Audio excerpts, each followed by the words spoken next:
నడుపు నాయన, ప్రభువా ప్రార్థన అంగీకరించు నాయన అని నోరు తెరిచి అడగాలి. గొల్యాతు ముందు నిలబడిన దావీదు ఎలాంటి వాడంటే మాట నేర్పడి కలిగిన వాడు.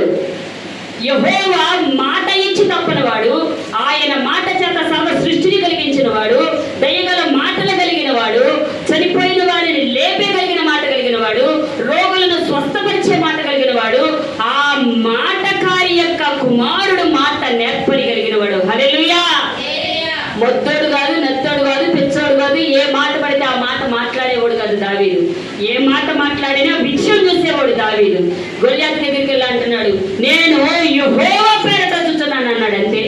గొల్యాతు మీదకి వెళ్ళాడు, ఒడిసెల కర్రతో రాయి విసిరాడు, యుద్ధం యెహోవాదే అన్నాడు. ఆ మాటేనండి దావీదుకి విజయం ఇచ్చింది. హల్లెలూయా. గొల్యాతుని చంపడానికి గ్రహించండి, అక్కడ నిలబడి ఏమన్నా 5 రోజులు ఉపవాస ప్రార్థన పెట్టాడా, లేకపోతే అక్కడ నిలబడి అన్నదానం, భూదానం, గోదానం, రక్తదానం ఏమన్నా చేశాడా, లేకపోతే ₹1,00,000 చెక్కు రాసి చేసి దేవా ఇక్కడ ఇంత ఇస్తున్నాను అన్నాడా? అన్నిటికన్నా ముఖ్యమైనది ఏంటి తెలుసా? విశ్వాసము కలిగిన మాట నీకు విజయాలను అనుగ్రహిస్తుంది. హల్లెలూయా. నువ్వు విజయాలు చూడాలి అని అంటే నువ్వేం మాట్లాడాలి అంటే విశ్వాసంతో మాట్లాడాలి.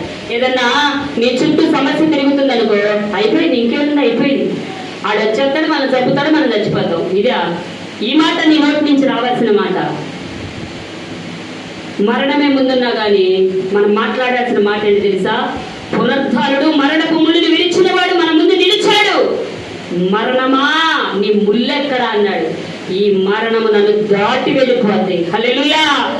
విశ్వాసంతో మాట్లాడాలండి. ఒక సమస్య వచ్చింది, 4 జాతుల వారుగా 7 జాతులు అయిపోయారు, 11 జాతులు అయ్యారు, అన్ని సమస్యలు నీ చుట్టూ వచ్చినాయి. నువ్వు మాట్లాడే మాట ఎలాంటి మాట మాట్లాడాలి తెలుసా?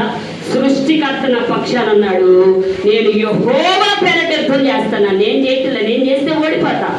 నా నోటితో నేను అంటున్నా, నేను యెహోవా పేరట యుద్ధానికి దిగుతున్నా. యుద్ధంలో విజయము నాదే. హల్లెలూయా. విజయ